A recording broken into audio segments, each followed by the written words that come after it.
Fala galera, professor Wendel aqui na área para mais uma aulinha de história. E hoje vamos trabalhar o tema da Segunda Guerra Mundial.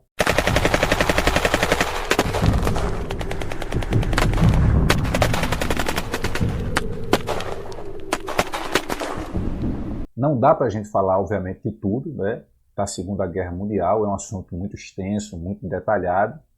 A nossa ideia hoje aqui na nossa aula é trabalhar os principais conflitos, as principais batalhas, dar aquela noção geral de fato, né, do que foi esse conflito. Agora, é claro que para a gente entender como é que se desenvolveu a guerra, como é que se chegou até, né, ao evento da Segunda Guerra, a gente precisa entender um pouco como é que estava a Europa nesse momento, como é que estava o mundo, né? A gente precisa entender um pouco como é que se encontrava aí os antecedentes.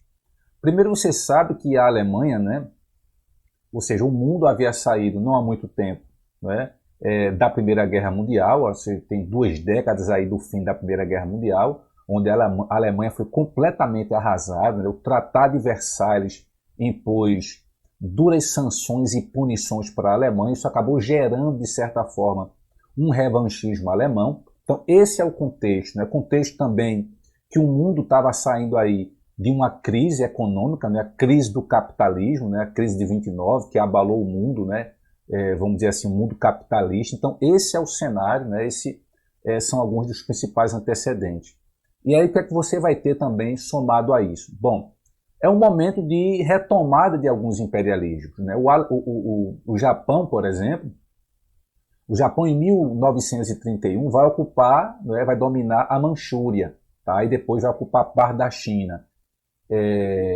A Itália, por exemplo, também, né, um pouco mais à frente, em 1935, vai dominar a Etiópia. E o que é que a gente percebe? A gente percebe que a Liga das Nações, que era aquele instrumento, né, que tinha ali a missão de manter a paz, ela basicamente estava esfacelada. Os principais representantes, que era Inglaterra e França, não conseguia, vamos dizer assim, evitar que um conflito maior surgisse, ou até mesmo, de certa forma, colocar algumas punições, né, ao Japão, que invadiu a Manchúria, ou até mesmo a Itália. Até se tentou, né, algumas punições, mas como nações importantes não participavam da Liga das Nações, como Estados Unidos, a Alemanha, de certa forma a Liga ela estava inviabilizada, né? E aí a Alemanha, desde 1933, né, estava sob o controle de Adolf Hitler, que em 1933 ele ocupa, né, a chancelaria, ele torna-se primeiro-ministro. Só que no ano seguinte, em 1934, com a morte do presidente, Hitler, de certa forma, acaba se tornando senhor absoluto da Alemanha e começa aquela política dele, a política do espaço vital, né? E aí ele começa a dominar algumas regiões que não deveria ser tomada, né? Por exemplo, ele retomou a região do Sarre em 1935, ele vai ocupar a região da Renânia, que era uma área desmilitarizada, de certa forma, aquela região próxima da França, era uma região que traria ali, né, uma certa folga para a França numa invasão imediata, era exatamente para manter a Alemanha sob seu controle, mas a Alemanha ela começa a desobedecer, e a Liga das Nações, né, basicamente Inglaterra e França, com a política do apaziguamento, né, acaba concedendo aí algum desses privilégios a Hitler, e ele começa a ganhar cada vez mais força. Você vai ter a formação do eixo, tá? Que aí se resume inicialmente a 3 países importantes, que é Alemanha e Itália, que havia firmado o Pacto de Aço, né? E depois vai entrar o Japão, formando o famoso eixo Roma-Berlim-Tóquio. E aí, bom, a Alemanha na Europa ela começa a desrespeitar o Tratado de Versalhes, que havia imposto uma série de punições, como o exército não poderia, né, as forças armadas não poderiam passar de 100 mil homens.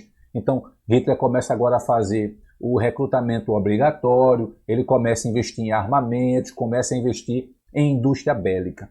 Bom, em 1938, né, no comecinho de 1938, ele, depois de manipular, né, um plebiscito na própria Áustria, ele anexa a Áustria. Quando ele anexa a Áustria, Hitler agora deseja uma região que era da Tchecoslováquia, mas que havia sido da Alemanha, não é mais que a Alemanha havia perdido com as imposições do Tratado de Versalhes, que é a região dos Sudetos. Havia nos Sudetos cerca de 3 milhões de cidadãos alemães, e que Hitler começa agora a exigir essa região, apenas a região dos Sudetos, tá? Hitler começa a exigir que essa região agora ela volte para a Alemanha. E aí começa a gerar um impasse, porque países como Inglaterra e França achavam perigoso você, de repente, conceder isso a Hitler. Até que, para decidir se realmente valia a pena conceder isso à Alemanha, em 1938, eles organizaram uma conferência na Alemanha, a Conferência de Munique, né? Havia muitas divergências, mas o ponto final é que na Conferência de Munique ficou acertado, tá? Que a Alemanha realmente ela teria os Sudetos se ela se comprometesse, não é, a não mais invadir nenhum outro espaço, nenhum outro território, sem, né, a prévia comunicação, ou seja, sem a autorização desse grupo que participou da Conferência de Munique, que ali resume-se a Itália, a Alemanha, a França e a Inglaterra. Perceba que nem a Tchecoslováquia, que era a região mais interessada, ela participou ou ela foi convidada para o momento.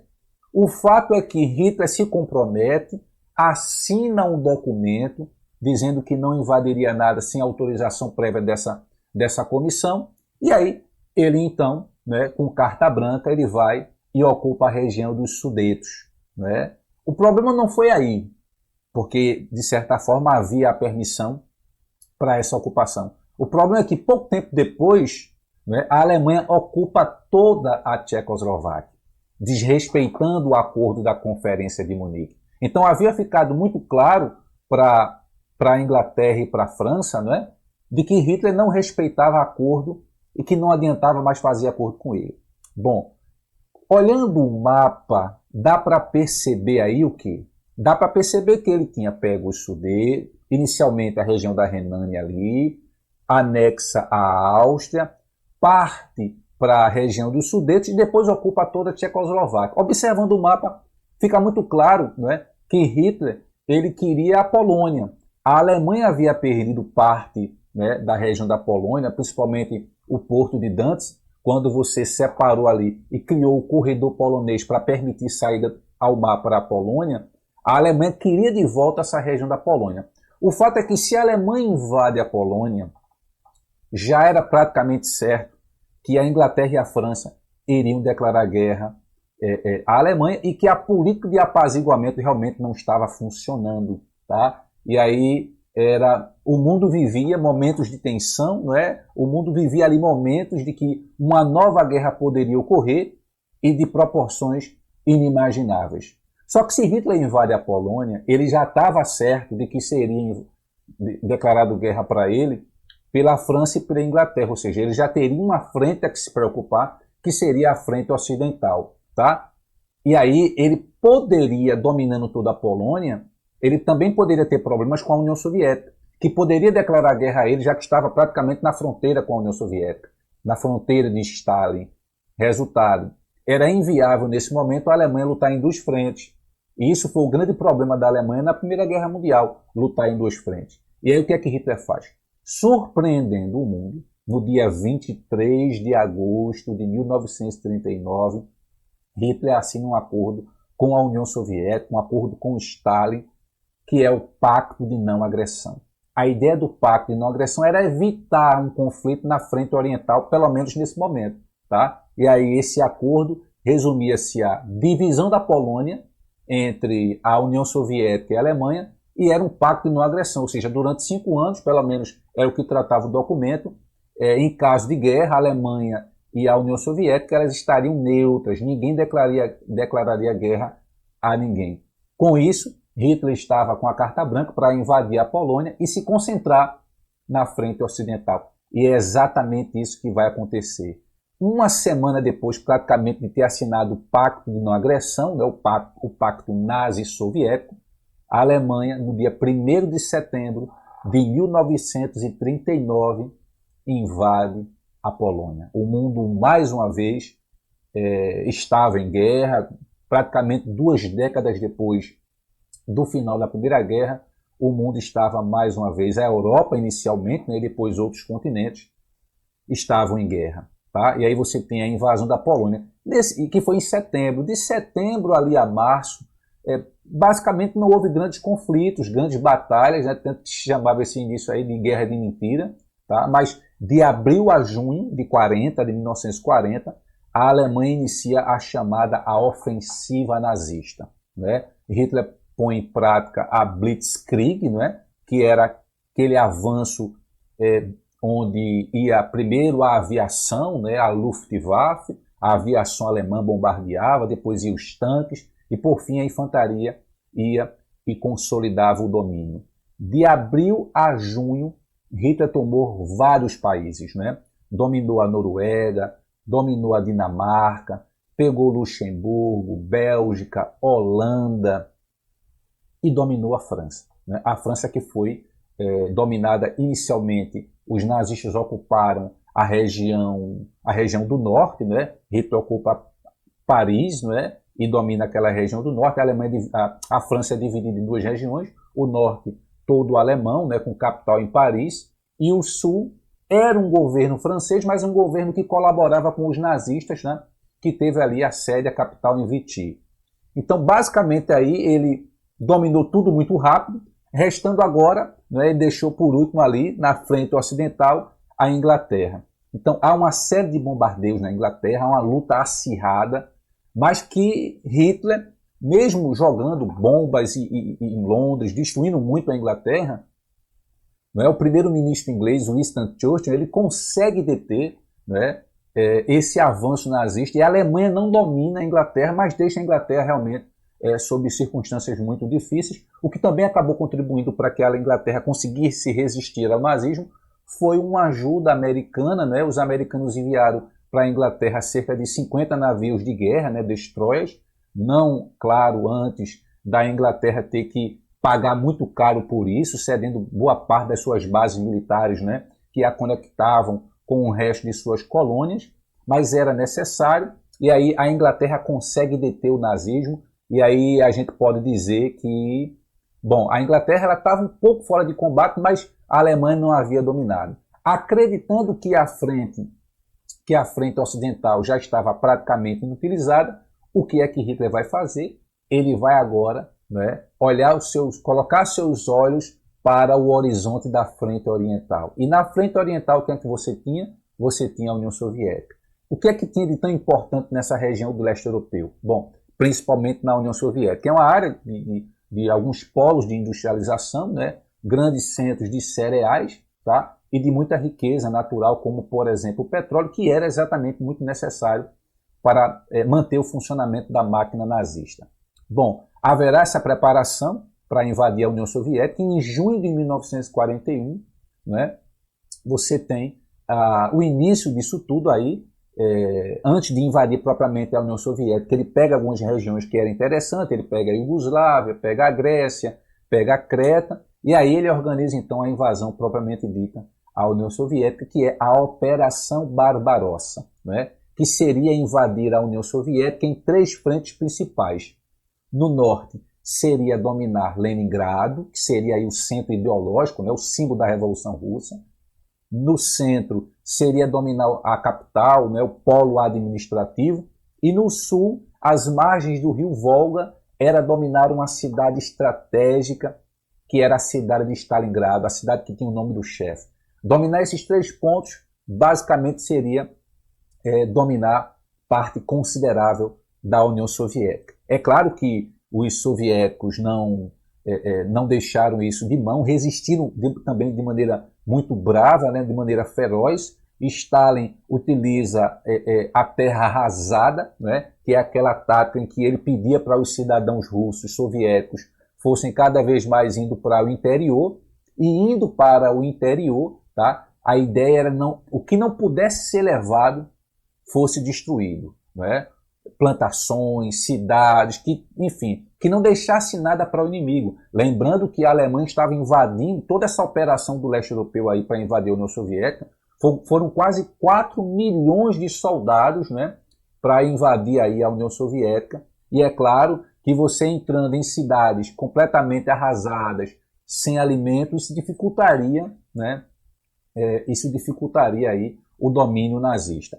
A invasão, inicialmente, ela é muito tranquila, né? Os alemães conseguem aí percorrer 720 quilômetros em cerca de 20 dias, sem muita resistência, mas vai encontrar resistência em Moscou e vai encontrar resistência principalmente em Stalingrado, que Stalin fez de tudo para manter essa cidade de pé. É claro que se a cidade cai, simbolicamente também caía toda a União Soviética.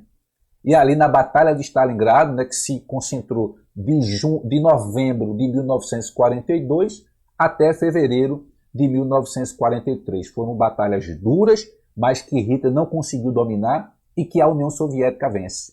E a vitória em Stalingrado, meio que a guerra ela toma um outro rumo. Né? Até então, a ofensiva era do eixo. Não é? Ali era a Alemanha, não é, com a Itália e Japão que estavam à frente. Tá? Mas, a partir de Stalingrado, a guerra ela meio que dá uma virada, tá? Uma virada para os aliados, e a União Soviética agora começa aos poucos a empurrar o exército nazista. Bom, é importante entender que a gente está falando aqui da guerra na Europa, mas no Oriente, tá? Havia o Japão. E o Japão começa também, lá desde 1931, quando a gente viu a ocupação da Manchúria e depois outras ocupações, ao expansionismo japonês no Pacífico. E esse expansionismo japonês incomoda os Estados Unidos. Tá? Os americanos eles cortam o suprimento de petróleo do Japão, que, incomodados, o que é que o Japão faz? Invade, prepara a invasão de uma base naval americana, que é a base de Pearl Harbor. 7 de dezembro de 1941, o Japão ataca a base naval de Pearl Harbor. Basicamente, isso é uma declaração de guerra, é claro. Os Estados Unidos entram na guerra, declarando guerra ao Japão. 4 dias depois, a Alemanha declara guerra aos Estados Unidos. E agora a guerra vai tomando outras proporções, né? Atingindo aí o critério quase que de guerra mundial, de conflito mundial. Né? E aí você tem guerra na Europa, você tem guerra no Pacífico, né? O Brasil, inclusive, tem uma participação pequena, mas uma participação importante, né? Quando alguns navios brasileiros, depois do Brasil se aproximar mais dos Estados Unidos, navios brasileiros são bombardeados, né? E aí há uma pressão muito da sociedade brasileira para que o Brasil entre na guerra. E aí em 1942, Vargas declara oficialmente guerra ao eixo. Né? E aí é formada a FEB, a Força Expedicionária Brasileira. Havia uma brincadeira na época que dizia-se que era mais fácil uma cobra fumar do que o Brasil ir à guerra. E o Brasil foi à guerra, né? Por isso que no símbolo, né, da camisa, da gandola, né, dos soldados brasileiros na guerra era exatamente uma cobra fumando. E o Brasil vai à guerra, né? O Brasil participa desembarcando no norte da Itália, tá, com a FEB. São enviados cerca de 25 mil soldados. É uma participação pequena, como eu disse, mas uma participação importante para o exército brasileiro. O Brasil terá lutas importantes no norte da Itália, como Montese, ou mesmo, né, uma das batalhas mais importantes que o Brasil participa, que é a Batalha de Monte Castelo. Muito bem, com os Estados Unidos na guerra, era necessário aí uma ofensiva agora desses aliados. Né? A Inglaterra não estava só. Mesmo a França praticamente dominada, né, por inteiro, você tem a Inglaterra resistindo na Europa, e era necessário resistir. E aí cabe uma pergunta: onde os Estados Unidos deveriam entrar primeiro? Deveriam entrar, deveriam concentrar suas forças no Pacífico ou na Europa? Os americanos entenderam que era necessário ajudar a Inglaterra e por isso eles vão entrar primeiro, com muito mais força, na Europa. É claro que não descartando a Batalha do Pacífico, mas eles entrarão com mais força na Europa. E por isso que iniciam aí, né, as frentes de batalha. Tá? Você tem uma primeira frente de batalha, que é exatamente quando os soviéticos vencem na Batalha de Stalingrado e agora começa a empurrar o exército nazista, né, e começa aquela marcha rumo a Berlim. Mas para que os Estados Unidos entrassem na guerra, era preciso né, algum ponto estratégico. E por isso que o Brasil ele entra na guerra, porque estrategicamente o Brasil, a região Nordeste especificamente, ela era importante para que os Estados Unidos chegassem no norte da África, que foi o ponto ali de concentração das bases para que eles pudessem entrar na Europa. Tá? Então foram criadas bases em Recife, bases em Natal, enfim. Então era extremamente importante. E aí eles começam a tentar abrir essa segunda frente, que começa no norte da África, né? E ali do norte da África eles vão para a Sicília e entram ali pelo sul da Itália. Ali você tem a abertura da segunda frente, né? A primeira frente está lá com os soviéticos no leste europeu, abre-se uma segunda frente aqui no sul da Itália, a luta continua muito dura ali no sul da Itália, é quando, em 1943, o Trio de Ferro se reúne no Irã, na Conferência de Teherã, tá? E ali fica acertado que era necessário abrir uma terceira frente de batalha na Europa, e ali ficou decidido que essa terceira frente de batalha seria no norte da França, né? É o famoso dia D, 6 de junho de 1944, as tropas aliadas elas desembarcam no norte da França, né? São batalhas duríssimas, essa primeira leva de soldados, o índice de mortos, né, foi muito alto, mas foi necessário. O dia D dá certo, eles conseguem desembarcar no norte da França, libertam Paris, depois libertam toda a França, e aí começa de fato uma marcha rumo a Berlim. Lembrando que você já tem pelo leste europeu os soviéticos vindo com tudo, e agora, né, depois de ter libertado toda a França, inicia-se na parte ocidental também uma marcha para Berlim. Então você tem soviéticos de um lado, ingleses e americanos do outro, né, tentando ver quem chegava primeiro a Berlim e possibilitar uma derrota final aos nazistas. É claro que não foi fácil, mas eles acabaram chegando, né, e aí o que é que acontece? Hitler, percebendo que já não tinha mais o que fazer, né, e a versão oficial que se tem é que no dia 30 de abril de 1945, Hitler comete suicídio. Tá? Ele não queria que acontecesse com ele exatamente o que aconteceu com Mussolini, que foi pego, né, na própria Itália, foi morto e foi pendurado, né, de cabeça para baixo. É importante a gente lembrar que havia, né, grupos civis que resistiam. Né? Às vezes o exército em si não dava conta. A França, por exemplo, que foi invadida, mas não vamos pensar que a França ficou invadida sem fazer nada. Né? Havia os partisãos, como eram chamados aqueles grupos civis de resistência, né, que se armavam e que tentavam, de maneira com táticas de guerrilha, eliminando um pouco ali o exército nazista. Isso também contribuiu muito. Né? A França teve um movimento que é o movimento França Livre, que foi liderado pelo general Charles de Gaulle, que foi esse movimento que, mesmo a França invadida, ela não deixou de lutar nem de contribuir com os aliados.